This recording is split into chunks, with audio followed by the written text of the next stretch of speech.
So mga par, ang tindi nga po na nangyari sa bakbakan sa pagitan ni Nestor Bravo kalaban si Pedro Campa. Kung saan mga idol, round 1 pa lang bugbogan kaagad sa ibabaw ng boxing ring. Pinadugo kaagad ni Campa ang ilong ni Bravo. Pinakita kaagad ni Campa mga idol ang pagiging halimaw nito sa bakbakan. Sa mga hindi po nakakalam kay Campa mga boss, siya po ang nakalaban dati ni Teofimo Lopez Jr. Nakapagbigay ito ng magandang laban kay Lopez, pero knockout din ang kanyang inabot sa bakbakan. Bagamat pagdating sa round 2 mga idol, nag-super saiyan bigla itong si Nestor Bravo. Nagpakawala ito ng pamatay na kaliwa. Sakto talaga sa mukha ni Campa. Diretso tulog ito mga idol. Una tusok ang ulo nito sa canvas. Sa tindi ng lakas na pinakawala ni Bravo, kaya panalo si Bravo via knockout sa round 2.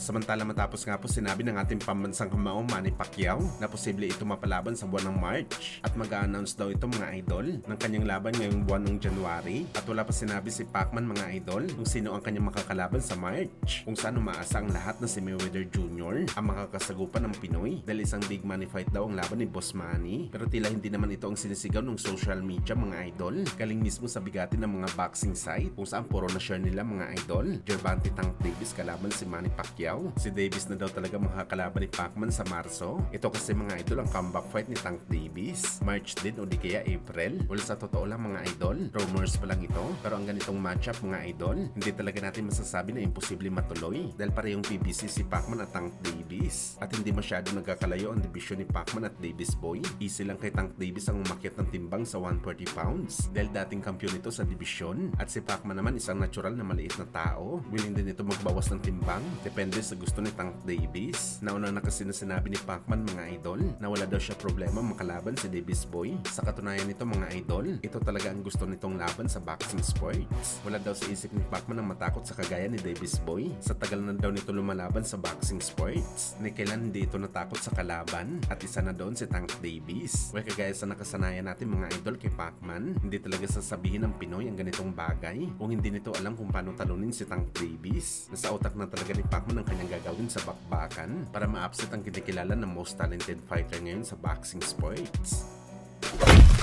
Sa kabilang banda naman mga idol, sa naging bakbakan nga po ng dalawang prospect sa pagitan ni Herrera kalaban si Nunes. Sa matinding bakbakan po mga idol ang nangyari. Simula round 1 bugbogan talaga, walang lamangan sa bakbakan. Pero pagdating ng round 8 mga idol, napuruhan ni Herrera itong si Nunes sa panga. Nag-spaghetti legs ito mga idol. Ano may gusto na nito matulog sa ibabaw ng boxing ring. Kaya dali-dali sumunggab ang referee na itigil ang laban. Pero masyadong hype itong si Herrera. Sumabay ang referee sa pagbrosko ni Herrera. Kaya knockdown ng referee mga idol. Imbis na si Nunes ang bumagsak, ang referee pa ang gumapang, kaya panalo po si Herrera via round 8 stoppage.